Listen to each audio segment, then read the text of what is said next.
Dear student, welcome to my YouTube channel. It's a short video. Today we start talking about the quota sampling or especially the steps of quota sampling. If we talk about the quota sampling, so important thing is that ki quota sampling is one of the important technique under non-probability sampling. So through quota sampling, we start our non-probability sampling technique as well. It's a similar to stratified random sampling. All of you are aware about the previous video.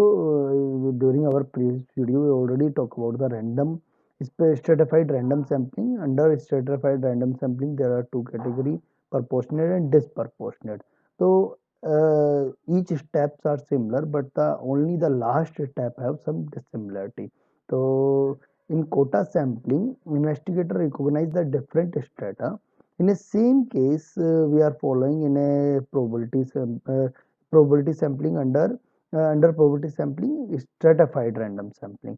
We just identify the strata, and from each stratum we select individual number of individual arbitrary. This is the only difference ki how we finally select our sample. So in case of quota sampling we arbitrarily select, but in case of stratified random sampling we randomly select our individuals, our sample.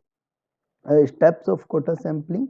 First step of in non-probability quota sampling is divide entire population to exclusive subgroup. Second step, researcher must identify the proportion of each subgroup. Okay, and the same proportion will be applied in the sampling process. Sometimes we are not able to apply the same proportion. So in this case, we can some extent we can collect data disproportionately. And finally, the researcher select the subject from various subgroup while making into the consideration of proportion noted in a previous step, but sometimes we are not able to follow. So in that case, don't worry, we can take data from different quota. The final step to ensure the sample of representative of the entire population and also allow the researcher to study the trait and characteristic that noted in each subgroup. So these are the steps of quota sampling. So these steps of quota sampling as well as an step followed in our stratified random sampling or generally proportionate or disproportionate, both cases we use same steps. The only the difference between stratified and quota sampling is the final selection of our sample. Quota sampling we use arbitrary because it's under comes under non probability technique, but in stratified sampling we use our final selection through randomization. So there are few advantages and disadvantages always. In advantages, it's the most satisfactory mean of when quick and crude result required. So it's a very popular technique under non-probability technique, uh, under non-probability sampling. So it's a really quick and crude result required, so we can use this technique. Method of sampling is convenient and less costly, so it's cost effective as well, time effective and cost effective as well.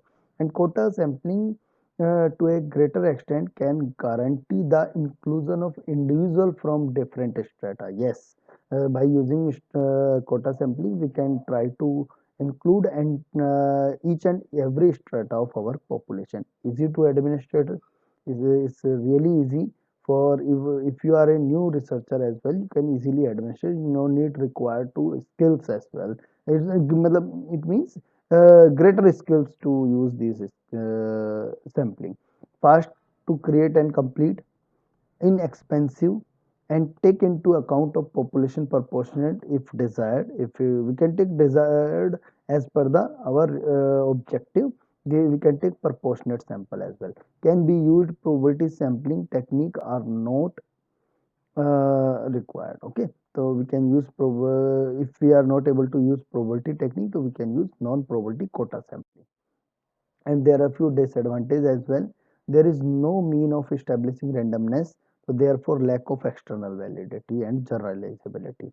So and second is investigator or interviewer get ample opportunity to select most accessible individual, influencing their friend and relative. Yes, so through quota sampling we are not using randomization, so now being as a researcher, it's up to you how you select your population. So sometimes researcher have some biasness, so that's why they just pick their individual relatives and the friends that is easy to assess.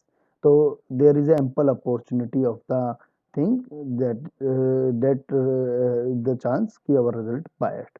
And quota sampling, the researcher have greater extent to control on one variable such as sex, caste, but sometimes they just cannot control the other variable that have the practical relevance and theoretical relevance as well.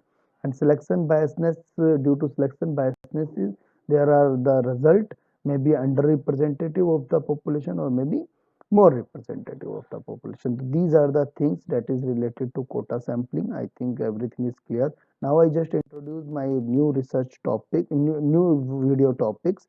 So upcoming videos on the difference between quota sampling and proportionate sampling, and the second video is convenience and accidental sampling, purposive and judgmental sampling, uh, type of purposive sampling, systematic sampling, snowball sampling, and why snowball sampling is used. These are the upcoming topics. If you want to see video on these upcoming topics, so you can watch continuous my YouTube channel, or you can share it, or you can subscribe it. Thank you so much for watching video.